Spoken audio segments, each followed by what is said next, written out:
My name is David Harold, and I've done a lot of teaching, and I always find the best classes are those that have interaction. So if I say something that you agree with or disagree with, share it with the group, because, I know this much, Karim knows this much, Murray knows this much, but aggregately, this whole class, we know this much, right? We'll be deferring any difficult questions, to Murray.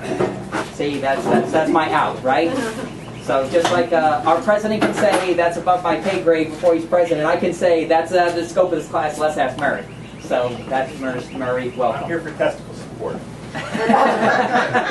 You can have some species of plants spend their entire life in a container, right? If you talk about the vegetable world, your peppers, your tomatoes, your common vegetables, your eggplant, they can spend their whole life in a container and you're fine. All right, that's actually a little bit better because you can kind of protect it. You can control how much water it gets. You can keep it out of pests. Miracle fruit. Who's ever heard of miracle fruit, right? Miracle fruit, 7-gallon pot. That thing's in a 7-gallon pot, can be in there forever. It won't get big. It's a dwarf tree anyway. What other things can grow in a pot? Who likes mangoes, right? They have the condo mangoes or the dwarf mangoes, can spend their whole life in a pot. Right, so if you've got something in a 300-gallon, 500-gallon container, you're probably going to get your 50-plus mangoes. It all depends on the size of the container, to Murray's point. But it's like figs that are prone to nematodes are best grown in a container up out of the ground, so they don't get infected with nematodes. Same thing with flowers like ungrafted gardenias. Yeah, great, thank you. And if you look at your the first 2 pages are the outline. This is how to grow containers from Pine Island Nursery. All right, on page 4, it lists all the varieties that you can grow in a container. All right, and if you see, the list is fairly extensive. On page 4, we're at page 4.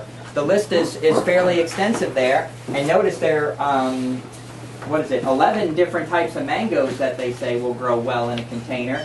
Then I downloaded 11 and how to do it of 11 popular plants that you can grow in a container. And last but not least, there's a list of 64 plants that grow well in a container. Okay? Yeah. The reason I know that this goes is I just got a little tap. Right, little tap on the side, and I kind of pull it up, and see that's all of one big ball there?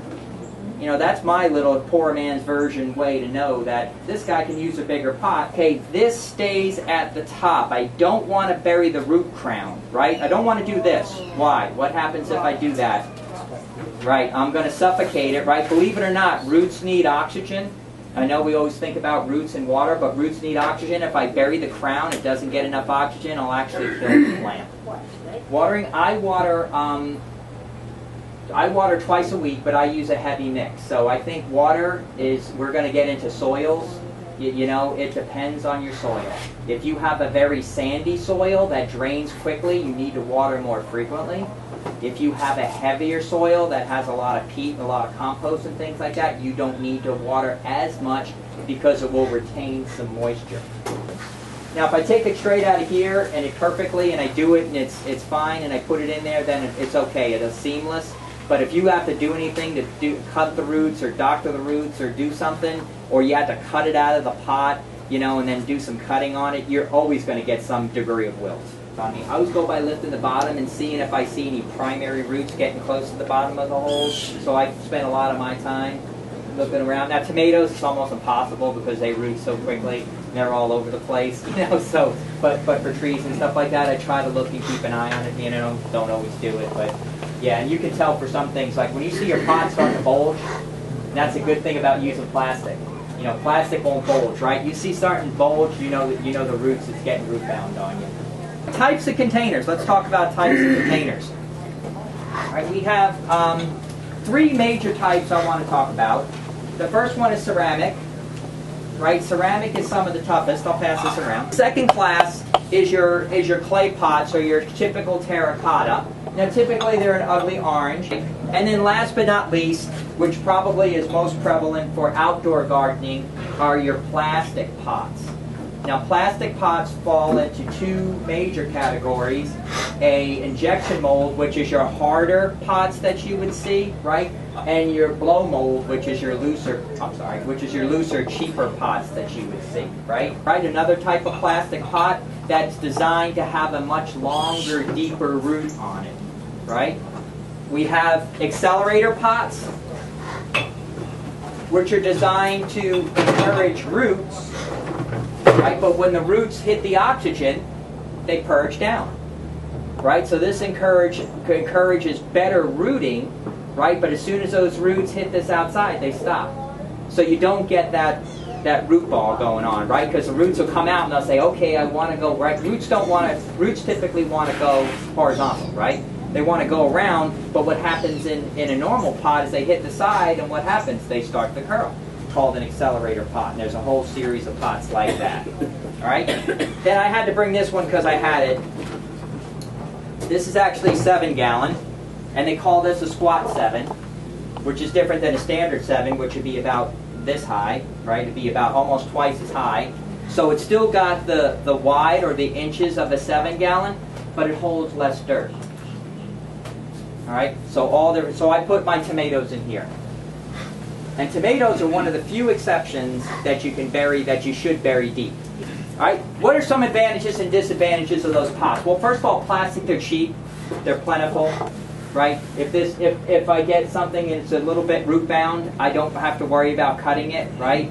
I'm going to think twice about my little painted pot there that I pass around before I smash that, before I do the roots, right? So that's an advantage of doing it. Also, these don't absorb water, right? Plastic does not absorb water, right? Let's talk about the clay pots, the terracotta. And this is an orchid pot that I brought in, right? This absorbs a lot of water. The clay absorbs water. So when you water it, if it's really thirsty, some of the water ain't going to your plant, it's going to the clay pot, okay? So that's one problem. Another problem with the clay is over time, and you both can attest to this, if you leave something in there a little too long, it's going to bust the pot. It's not as strong as it looks. Important part of the course is the soil. This is what you're going to grow in. And let me just start with, it depends. Because you're going to ask me, what's the best to use? And I'm going to tell you, it depends on what you're doing. And let me give you a compare and contrast, okay? Here is what we use at the Rare Fruit Council. This is primarily sand.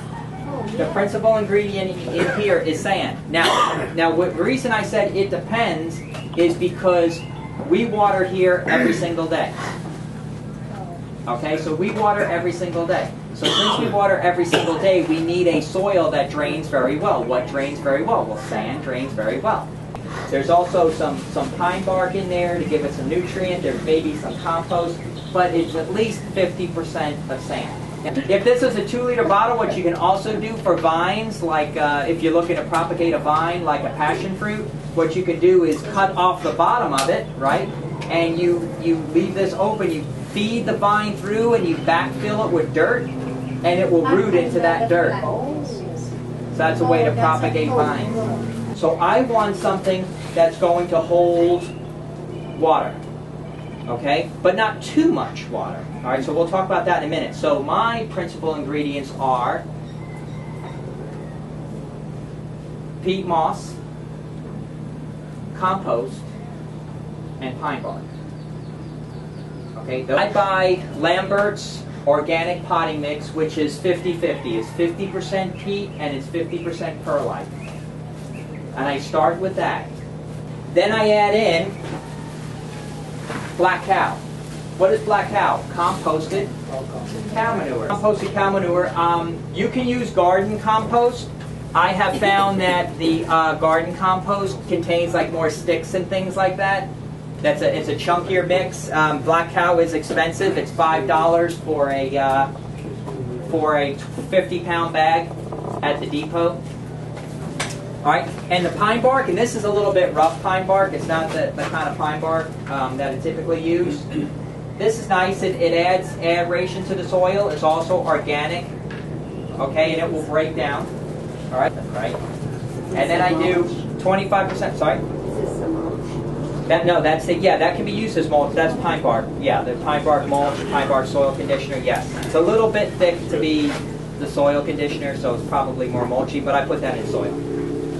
Yeah, I put that in soil. And then last, and you don't need to open this up. This is perlite. So again, half of the Lambert, half of the black cow, 25% of this. Right, so equal mixes of the Lambert and the black cow. Then I'll take half of that mix. Right, I'll take half of the Lambert and I'll put that in perlite, which adds drainage. Yeah. Now this is just my recipe. I don't have the answer. If you talk to 100 people, you will get 101 soil recipes because everyone's got their own. Here's me. Let's do 1 gallon of the Lambert potting soil mix, 1 gallon of black cow, a half a gallon of perlite, and a half a gallon of the pine bark. Yeah, but worms, worms are good. They're good for the soil. I mean, typically I've been told if you dump out your mix and you see worms in it, it's too heavy. I always see worms in my mix. It's too wet and it's too heavy. But worms are good. I've never really lost a plant that I know of because of my mix. I mean, I've lost plants because they haven't been in the right sun.